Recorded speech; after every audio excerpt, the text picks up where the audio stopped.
കേരളത്തിലെ agriculture segment, അതായത് മലയോര പ്രദേശത്തെ ആണെങ്കിലും പൊതുവെ നമ്മൾ ചെയ്യുന്ന കൃഷി, ഇതിനെപ്പറ്റി കഴിഞ്ഞിടയ്ക്ക് ഞാൻ വയനാട് പോയിട്ട് പല കർഷകരോടും പല ആളുകളോടും ജനങ്ങളോടും സാധാരണക്കാരോടും ചോദിച്ച് മനസ്സിലാക്കി എന്താണ് പ്രധാന പ്രശ്നം. ഇവരൊക്കെ പറയുന്നത് അവർക്ക് യാതൊരു നിവൃത്തിയുമില്ല, ഒരു കൃഷി ചെയ്യാൻ പോലും പറ്റാത്ത സ്ഥിതിയായി മാറി. അതായത് ഒരു ഭാഗത്ത് കാട്ടുപന്നി നിങ്ങൾ കാടിൻ്റെ ഭാഗത്ത് മാത്രമൊന്നുമല്ല, കാട്ടിൽ നിന്നും കാടെവിടെയില്ലാത്ത ഒരു 10, 20, 30 കിലോമീറ്റർ വനത്തിൽ നിന്ന് ഇറങ്ങി വരിക കാട്ടുപന്നികൾ. അതേപോലെ നിങ്ങൾ ഈ സമ്മർ ആണെങ്കിലും അതേപോലെ വിൻ്റർ ആണെങ്കിലും മഴക്കാലത്തും ശ്രദ്ധിക്കേണ്ട ഒരു വിഷയമാണ്. കാട്ടാന എല്ലായിടത്തും നടക്കുകയാണ്. അതൊരു ഭാഗത്ത് കാട്ടുപോത്തുകൾ, വേറെ ഭാഗത്ത് ഒരു ഭാഗത്ത് കുരങ്ങന്മാർ. ഇവിടുത്തെ ഏറ്റവും പ്രധാനപ്പെട്ട പോയിന്റാണ് എങ്ങനെ മനുഷ്യൻ കൃഷി ചെയ്ത് സ്വസ്ഥമായിട്ട് ജീവിക്കും. ഇവിടെയാണ് ഗവൺമെൻറ് എന്ന് പറയുന്നതിൻ്റെ ഏറ്റവും റെസ്പോൺസിബിളായിട്ട് അക്കൗണ്ടബിലിറ്റി എന്ന് പറയുന്ന സംഭവം ഇവിടെ കാണിക്കേണ്ട സമയമാണ്. ഗവൺമെൻറ് പൂർണ്ണമായിട്ട് അലംഭാവമാണ്. ഞാൻ ഇതിൻ്റെ അകത്ത് ഈ ഫോറസ്റ്റ് ഡിപ്പാർട്ട്മെൻറ്റിനെയും ഗവൺമെൻറ്റിൻ്റെ മറ്റു മിഷണറിയൊന്നുമല്ല പറയുന്നത്. ഇവിടെ ഗവൺമെൻറ് ചെയ്യേണ്ട ചില പ്രത്യേക നയങ്ങളുണ്ട്. ഇതിന് കേന്ദ്ര സർക്കാരിനൊന്നും ചെയ്യാൻ പറ്റത്തില്ല. കാരണം പരിപൂർണമായിട്ടും കേരള ഗവൺമെൻറ്, സ്റ്റേറ്റ് ഗവൺമെൻറ്റാണ് നടപടിയെടുക്കേണ്ടത്. ഇപ്പം ഇതുമായിട്ട് ബന്ധപ്പെട്ട് ഞാൻ ചില കാര്യങ്ങൾ പറയാം. ഇന്ത്യയിലെ പല സ്റ്റേറ്റുകളിലെ കാര്യങ്ങൾ പറയാം. ഇപ്പം നിങ്ങൾക്കറിയാവുന്നതാണ് ഹിമാചൽ പ്രദേശ്, അതേപോലെ ഇന്ത്യയുടെ ഫ്രൂട്ട് ബെൽറ്റ്. ഇവിടൊക്കെ വലിയ രീതിയിൽ കുരങ്ങന്മാരുടെ ശല്യമുണ്ട്. ഈ ഹൈന്ദവ മത ആചാരപ്രകാരം കുരങ്ങന്മാരെ ഹനുമാനുമായിട്ട് ബന്ധപ്പെട്ടാണ് അത് വർഷിപ്പ് ചെയ്യുന്ന സംഭവമാണ്. പക്ഷേ ഈ ആപ്പിൾ കൃഷിയും മറ്റുള്ള ഫ്രൂട്ട്സിൻ്റെ അകത്തും ഈ കുരങ്ങന്മാരുടെ വിളയാട്ടം തുടങ്ങിക്കഴിഞ്ഞാൽ ആപ്പിൾ മുഴുവനും നശിപ്പിക്കുക. എന്താണ് ചെയ്തത് ഗവൺമെൻറ്? സൈലൻ്റായിട്ട് പറഞ്ഞു, ഈ കർഷകരോട് പറയാൻ വെടിവെച്ച് കൊല്ലാൻ പറഞ്ഞു. അങ്ങനെയാണ് പിന്നീട് അവിടെ വെടിവെച്ച് കൊല്ലാൻ തുടങ്ങി കഴിഞ്ഞ ശേഷം നിങ്ങൾ ശ്രദ്ധിക്കുക, അവിടെ കുരങ്ങന്മാരുടെ ശല്യമില്ല. അതേപോലെ തന്നെ പന്നി, അതായത് കാട്ടുപന്നികൾ. കാരണം അവിടെ ഏറ്റവും കൂടുതൽ ഈ പഹാഡ് ആലു എന്ന് കേട്ടിട്ടുണ്ട്. കാരണം ഹിൽ ഏരിയയിലുണ്ടാകുന്ന ഉരുളക്കിഴങ്ങ്, അവിടെ മുഴുവൻ ഈ കാട്ടുപന്നികളുടെ ശല്യം. ഗവൺമെൻറ് പറഞ്ഞ് വെടിവെച്ച് കൊല്ലാൻ പറഞ്ഞു, വേറെ നിവൃത്തിയൊന്നും വെച്ചു. അതിന് വെടിവെക്കാൻ ലൈസൻസ്, നിങ്ങളിതിനെ വെടിവെച്ച് കൊല്ലുക, കാരണം അല്ലാതെ മുന്നോട്ട് പോകാൻ പറ്റില്ല. അപ്പോൾ ആപ്പിൾ കർഷകരുടെയും അവിടെയുള്ള മറ്റുള്ള കർഷകരുടെയും ഏറ്റവും വലിയ പ്രശ്നമായിരുന്നിത് ഒരു സമയത്ത്. ഇന്ന് നിങ്ങൾ നോക്കുക, ഉത്തരാഖണ്ഡിലാണെങ്കിലും ഹിമാചലിലാണെങ്കിലും മറ്റുള്ള പല ബെൽറ്റിലും ഈ കുരങ്ങന്മാരെ കാണാൻ പറ്റത്തില്ല. അവിടെ ഒന്നും കാട്ടുപന്നിയൊന്നുമില്ല. ഗവൺമെൻറ് പറഞ്ഞ് വെച്ച് താങ്ങിയേക്കാൻ പറ്റുന്നു, ഇതിനെയൊക്കെ കൊന്നു. ഇനി കേരളത്തിനടുത്ത് കിടക്കുന്ന കൂർഗ്, അതായത് വടക്കൻ മലബാർ പ്രദേശമായിട്ട് ബന്ധപ്പെട്ടാണ് ഈ കൂർഗ് കിടക്കുന്നത്. എല്ലാം മരപ്രദേശമാണ്. അവിടെ ഏറ്റവും വലിയ ശല്യമായിരുന്നു ഈ പന്നിയും അതേപോലെ കുരങ്ങൻ. എന്താ അവിടെ ചെയ്തത്? കാരണം ഈ പറയുന്ന കൂർഗീസിൻ്റെ എല്ലാ വീടുകളിലും തോക്കുകളുണ്ട്, അതിനവരുടെ ലൈസൻസ് ആവശ്യമില്ല. നിങ്ങൾ കൂർഗിൽ എവിടെയെങ്കിലും ഒരു കുരങ്ങനെ കാണിച്ചു തരാൻ പറ്റുമോ? അതായത് വനത്തിൻ്റെ ഭാഗമാണ് ഈ കൂർഗ് എന്ന് പറയുന്ന എല്ലാ ഏറിയ. എന്താ ഇല്ലാത്തത്? അല്ല, ആൾക്കാർ വെടിവെച്ച് കൊല്ലും. ആ കാട്ടുപന്നിയെ കാണാൻ പറ്റുമോ? പറ്റത്തില്ല, അതിനെ വെടിവെച്ച് കൊല്ലും. അതായത് അവിടെയാണ് ഗവൺമെൻറ് മനസ്സിലാക്കേണ്ടത്. അതായത് പ്രോആക്റ്റീവായിട്ടൊരു റൂള് കൊണ്ടുവരികയും അത് ഗവൺമെൻറ് ഈ പറയുന്ന കാട്ടുപന്നികളെ വെടിവെച്ച് പോലെ 10 പേരോട് പറയാം, ഫോറസ്റ്റുകാർ വരുന്നു, വേറെ റൈഫിളുള്ള ഒരാൾ വരുന്നു, അങ്ങനെയല്ല ചെയ്യേണ്ടത്. കാട്ടുപന്നിയുടെ കാര്യത്തിൽ വെടിവെക്കുക, കഴിച്ചോളാൻ പറയുക, അത്രയേ ഉള്ളൂ, സിമ്പിളായിട്ട് തീർന്നു. ഇനി ആനയുടെ വിഷയം. ഈ ആനയുടെ എണ്ണം പെരുകുന്നു, കാട്ടുപന്നികളുടെ എണ്ണം പെരുകുന്നു. ഇതിനെപ്പറ്റി പഴയ സ്റ്റഡീസ് ഉണ്ട് കേരളത്തിൽ നടന്നേ. അത് എക്സ്പെർട്ടൈസ് വന്ന് പറഞ്ഞു, ഈ ആനയ്ക്ക് ഏകദേശം ഒരു ആനയ്ക്ക് 500 സ്ക്വയർ കിലോമീറ്റർ സ്ഥലമാണ് വേണ്ടത്. ഡീഫോറസ്റ്റേഷൻ എന്ന് പറയുന്ന സംഭവം, അതായത് ഫോറസ്റ്റുകൾ പലതും കുറഞ്ഞു വന്നുകൊണ്ടിരിക്കുകയാണ്. അപ്പോൾ ഈ കേരളത്തിലെ വനത്തിനകത്ത് ഈ ഫോറിൻ പ്ലാന്റുകൾ, അതായത് ഫോറിൻ ചെടികൾ വന്നതിൻ്റെ പേരിൽ ഈ ആനകൾക്ക് ഈ പറയുന്ന പോലെ കാര്യമായ രീതിയിലുള്ള ഭക്ഷ്യവും സാധനമൊന്നും കിട്ടുന്നില്ല. അതേപോലെ സമ്മറിലാണെങ്കിലും ഈ വെള്ളത്തിൻ്റെ ഷോർട്ടേജ് ഉണ്ട്. പക്ഷെ ഇവിടെ അതല്ല പ്രശ്നം. നമ്മൾ ഏറ്റവും പ്രധാനപ്പെട്ട പ്രശ്നം ജനങ്ങളെ ആക്രമിച്ച് കൊല്ലുന്ന രീതിയിലോട്ട് പോയി. ഇവിടെ ഗവൺമെൻറ് ചെയ്യേണ്ടത് ഏകദേശം 100-150 ഇവ സ്ഥിരമായിട്ട് പടയപ്പയാണെങ്കിൽ കിടയപ്പയാണെങ്കിൽ ഈ പുല്ലിനൊക്കെ പിടിക്കുക, പിടിച്ചു കഴിഞ്ഞ് ട്രെയിൻ ചെയ്യുക, ഇതിനൊക്കെ വിൽക്കുക. ടൂറിസം പർപ്പസിന് കൊടുക്കുക. എന്തിനാ ബീഹാറിൽ നിന്ന് അവിടുന്ന് ആനയും പിടിച്ചോണ്ട് വരുന്നത്? കേരളത്തിൽ ആനപ്രേമികളുണ്ട്, അവർക്ക് വിൽക്കുക. അല്ലാതെ ഈ ആനയുടെ ഈ സംഭവം ഈ പറയുന്ന പോലെ സോഫ്റ്റായിട്ട് ഇത് കാണാൻ പറ്റുന്നൊന്നുമില്ല. അതേപോലെ തന്നെ അതിനകത്തുള്ള ആനകൾക്ക്, വനത്തിനകത്ത് നിൽക്കുന്ന ആനകൾക്ക് പ്രോപ്പറായിട്ട് തന്നെ വെള്ളവും സംഭവങ്ങൾ എത്തിക്കാനുള്ള സംഭവങ്ങൾ നോക്കുക. കാരണം ഇതിനകത്ത് ശരിക്കും വെള്ളത്തിൻ്റെ സോഴ്സുകൾ ഉണ്ടാക്കി കൊടുക്കുക. കാരണം ഇതിന് വനത്തിൽ നിന്ന് പുറത്ത് നിങ്ങൾ ഒരു ആന എന്ന് പറയുന്ന വനത്തിന് പുറത്ത് വന്ന് പഠിക്കുന്ന ഒരു ആന ഉറപ്പായിട്ടൊരു കാര്യം തിരിച്ചു പോകുന്നില്ല. അങ്ങനെയാണ് ഇതിൻ്റെ ഈ സയൻറ്റിഫിക്കലി ഇത് പറയുന്നത്. ഡൊമസ്റ്റിക്കായിട്ട് വന്നു കഴിഞ്ഞാൽ പിന്നെ അത് തിരിച്ചു പോകത്തില്ല. ഇപ്പോൾ തമിഴ്നാട്ടിൽ അരിക്കൊമ്പനെ കൊണ്ടാക്കി. എനിക്കറിയാവുന്ന വസ്തു, അരിക്കൊമ്പനെ തമിഴ്നാട്ടിൽ പല രീതിയിൽ നോക്കി അവസാനം അതിൻ്റെ ആ കമ്മ്യൂണിക്കേറ്റീവായിട്ടുള്ള സാധനം റിങ് എടുത്തിട്ട് ഒരു കാട്ടുപോത്തിന് ഇട്ട് കൊടുത്ത് അതിനെ വെടിവെച്ചും കൊന്നു. അല്ലാതെ എല്ലാത്തിനും മനസ്സിലാക്കുക. ഇതിനെയൊക്കെ മുന്നോട്ട് പോവുക എന്ന് പറയുന്നത് പല സാങ്ച്വറികളുണ്ട്, പല സംഭവങ്ങളുണ്ട്. ഒരു പരിധി കൂടുതൽ ഒരു 100-150 ആനയെ കേരള ഗവൺമെൻറ് പിടിച്ചിട്ട് ഇത് ചെയ്തു കഴിഞ്ഞാൽ ആനയുടെ ശല്യം പൂർണ്ണമായിട്ട് തൽക്കാലം മാറിക്കിട്ടും. അതേപോലെ കാട്ടുപോത്തുകൾ സ്ഥിരമായിട്ട് നാട്ടും പ്രദേശം വരെ വെടിവെച്ച് കൊല്ലാൻ പറയണം. ഒരു കാരണവശാലും മനുഷ്യനേക്കാളും കൂടുതൽ പ്രാധാന്യം വന്യമൃഗങ്ങൾക്ക് കൊടുക്കരുത്. അത് ലോകത്തെവിടെയില്ലാത്ത പ്രേമവും കിണാപ്പുമൊക്കെയാണ് കേരളത്തിൽ കാണിക്കുന്നത്. ആനപ്രേമികൾ, വന്യമൃഗപ്രേമി. ഒരു കാര്യം പറയാം, ഞാൻ ഏകദേശം പലയിടത്തും വൈൽഡ് ലൈഫ്, എൻ്റെ വലിയ ക്യാമറയൊക്കെ ഉണ്ട് ഈ സംഭവം. ഇപ്പോൾ അത് ഉപയോഗിക്കുന്നില്ല, വെറുതെ വെച്ചേക്കുക.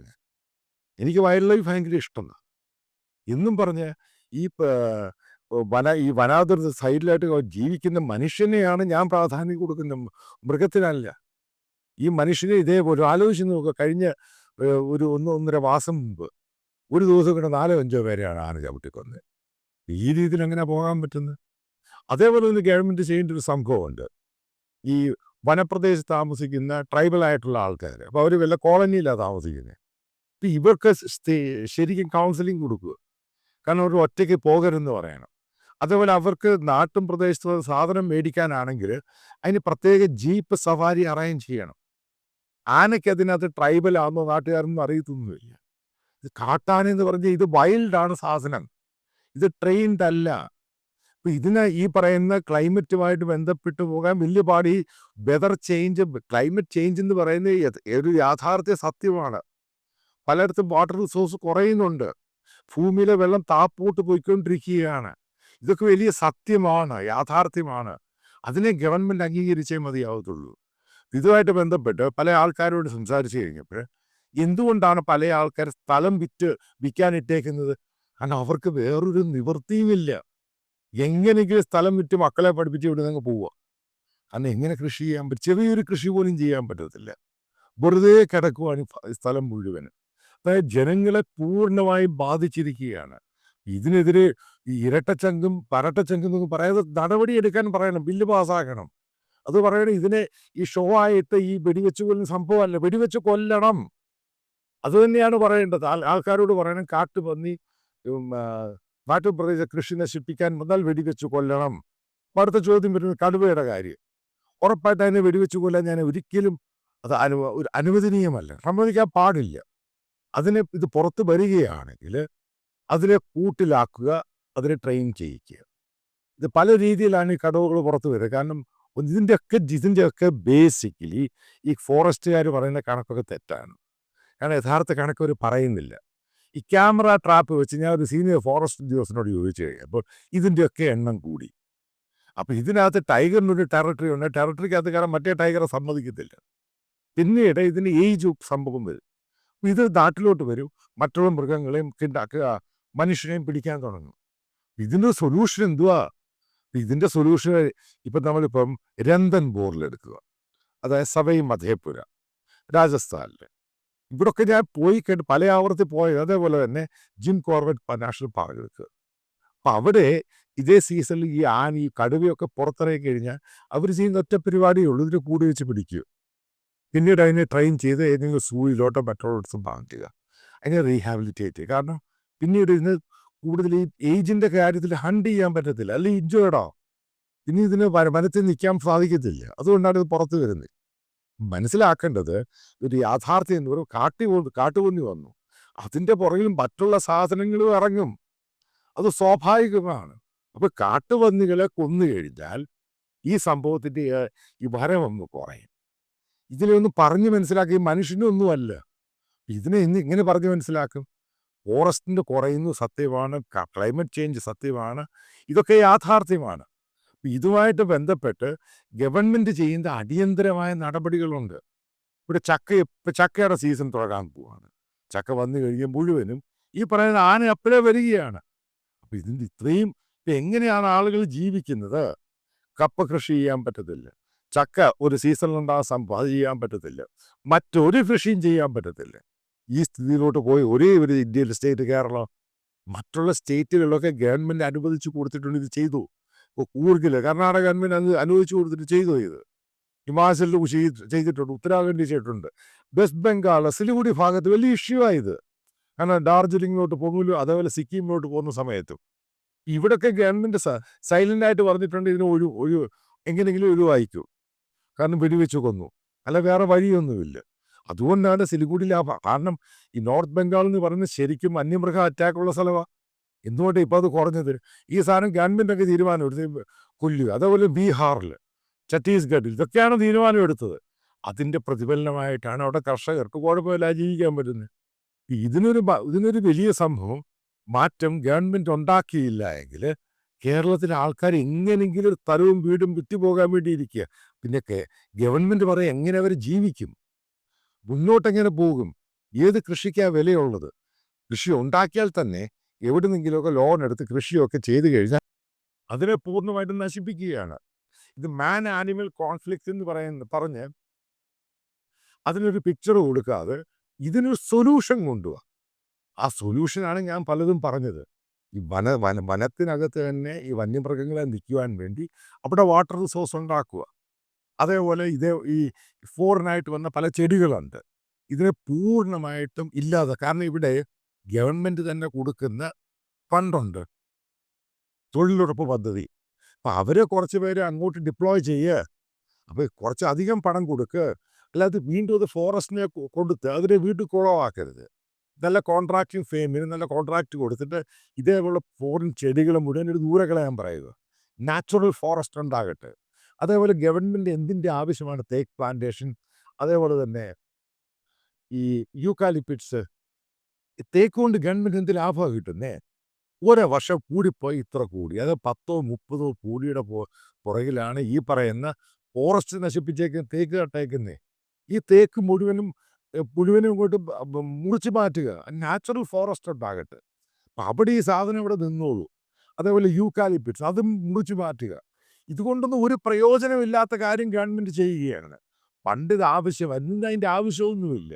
അതായത് യുക്തിപരമായിട്ട് തീരുമാനിച്ച് നടപടിയെടുക്കേണ്ടതിന് പകരം ഒരു നടപടിയില്ലാതെ ജനങ്ങൾ കൊല്ലപ്പെട്ടുകൊണ്ടിരിക്കുന്നു. അവന് ജീവിക്കാൻ നിവൃത്തിയില്ല അല്ലാത്ത സ്ഥിതിയിലോട്ട് മാറി. ഇവിടെയാണ് ഗവൺമെൻറ് പ്രൊആക്റ്റീവായിട്ട് നടപടിയെടുക്കേണ്ടത്. അതേപോലെ ഒരു കഴിവില്ല ശശീന്ദ്രനെ മാറ്റുക, കഴിവുള്ള ഒരാളെ ഇത് ഏൽപ്പിക്കുക, ഇങ്ങനെ ചെയ്യണം. കാരണം നല്ലപോലെ ഇത് ഇംപ്ലിമെൻ്റ് ചെയ്യണം. ഫോറസ്റ്റ് ഡിപ്പാർട്ട്മെൻറ്റ് ഫോറസ്റ്റിൻ്റെ പവറിലോട്ട് വരണം. അതേപോലെ ഫോറസ്റ്റിനകത്ത് കൂടുതലായിട്ട് ആദിവാസികളെ കൂടുതലായിട്ട് റിക്രൂട്ട് ചെയ്യണം. അവർക്ക് അറിയാവുന്ന ഫോറസ്റ്റ് ഒരു സാധാരണക്കാരനെ അറിയത്തില്ല, അവർ ഫോറസ്റ്റ് മുഴുവൻ അറിയുക. ഫോറസ്റ്റിനകത്ത് കൂടുതൽ അവരെ എടുക്കുക, നല്ലൊരു ശതമാനം അവരെ എടുക്കുക, ഓഫീസേഴ്സ് മറ്റുള്ളവർ വരട്ടെ. പക്ഷേ ഇതിനകത്ത് ഗവൺമെൻറ് സമൂലമായ മാറ്റം വരുത്തുകയില്ല എങ്കിൽ കേരളത്തിലെ കർഷകരിൽ കേരളം വിട്ടുപോകുന്നവരുടെ എണ്ണം ഇനിയും കൂടാനാണ് സാധ്യത.